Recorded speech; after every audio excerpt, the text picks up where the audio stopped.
Zaman sekarang gak usah heran ngeliat pelakor merasa dirinya berpower, merasa tidak ada salah, merasa tidak merusak hubungan dan rumah tangga orang.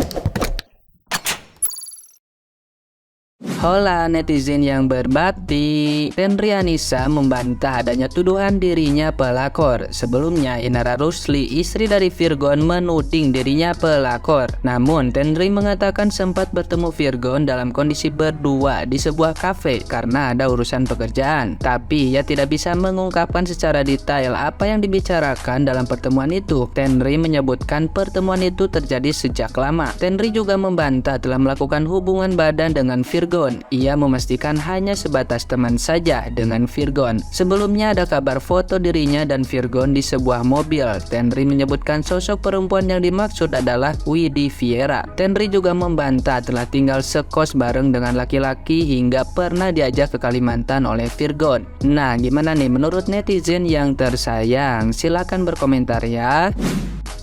Oke, dari sini gue bisa menyimpulkan kenapa si Mbak Tenten ini sangat percaya diri melakukan somasi ataupun pembelaan terhadap nama baiknya. Yang pertama, mungkin tidak adanya bukti-bukti yang kuat yang menunjukkan bahwa mereka melakukan perselingkuhan seperti kayak foto maupun video. Memang ada bukti transfer, tapi itu bisa aja mereka mengatakan bahwa bukti transfer tersebut bukan mengacu kepada perselingkuhan, bisa aja ada transaksi jual beli ataupun ya hanya hubungan pertemanan, yaitu haknya si Mbak Tenten ini ya. Lalu kemudian yang kedua, mungkin si Mbak Tenten ini nggak terima kenapa di dalam surat perjanjian itu hanya nama dia yang disebut oleh si Virgon.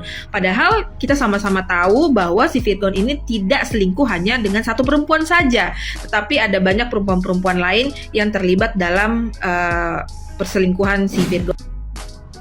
Zaman sekarang gak usah heran ngeliat pelakor merasa dirinya berpower, merasa tidak ada salah, merasa tidak merusak hubungan dan rumah tangga orang.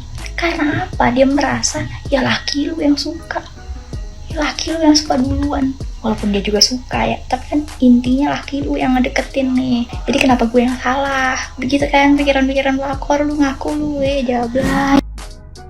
Nah ini lihat su ini kelakuan laki dajal pun kelakuan, akhirnya gara-gara lu pun perbuatan, lu pun harba biruk sana sini dan perempuan di luar, sekarang lu pun bini jadi sasaran. Aduh Inara, jangan takut dengan itu ancaman.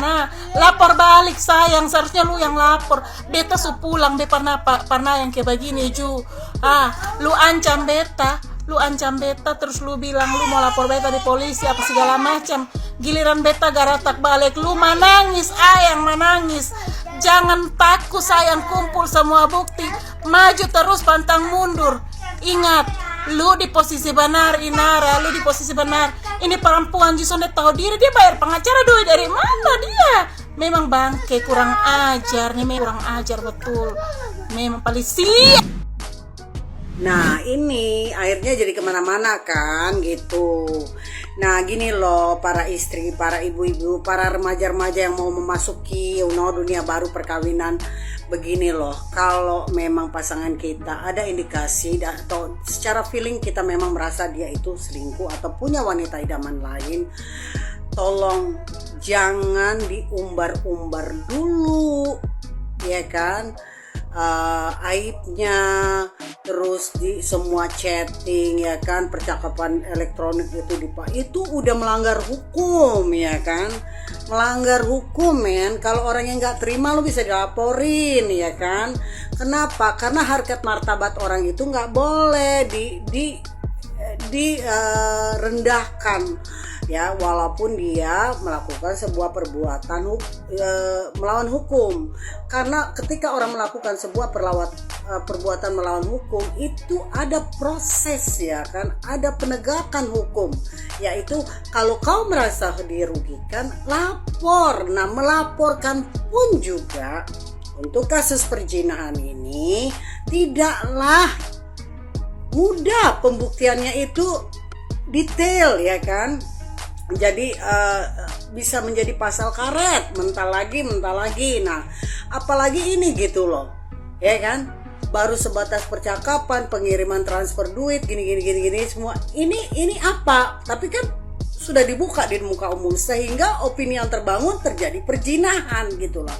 Nah, ketika terjadi perzinahan, ini bukan ranah lu menyebar gitu, menyebarkan ke publik seluruh dunia, karena harkat martabat orang tuh udah rusak. Dia punya keluarga, punya anak, punya pasangan, punya segala tetek bengek. Nah, ini akan kemana-mana. Nah, sekarang kan permasalahannya urusan rumah tangga lo gitu. Kalau gue di posisi istri, gue hajar dulu laki gue getok, gue hajar, gue habisin, gue interogasi dulu gitu ya kan.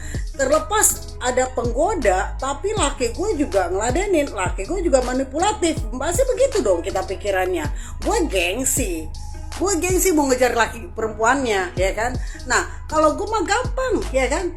Dari awal gue udah bilang sama laki, kalau ada perempuan yang suka sama lo, gue akan tanya perempuan itu, lo cinta barang laki gue apa cinta karena duit, ya kan. Nah, kalau cinta barangnya, ya udah, ya kan.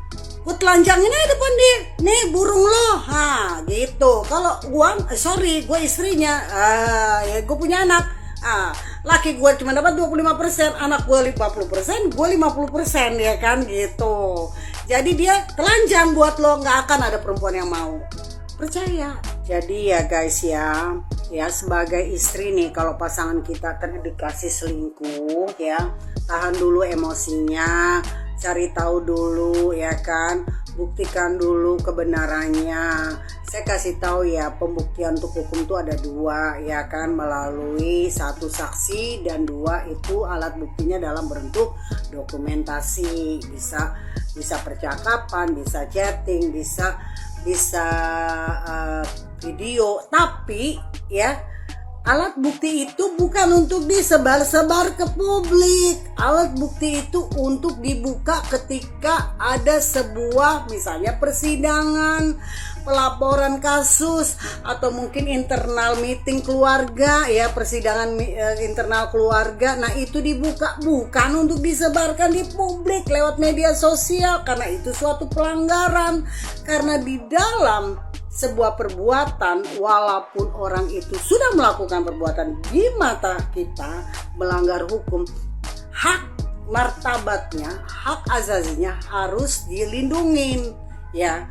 Karena selama itu masih sebuah tuduhan, kau harus membuktikannya. Nah, bukti itu tidak boleh disebar-sebar, itu melanggar hukum, saudara-saudariku, ya kan.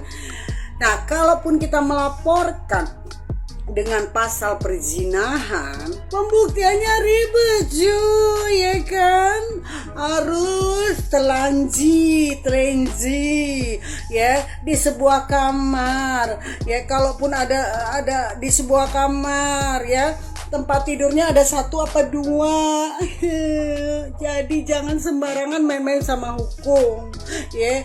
Jangan emosional juga, ya kan. Nanti ribet, ya. Masalah 1 belum selesai udah nambah lagi.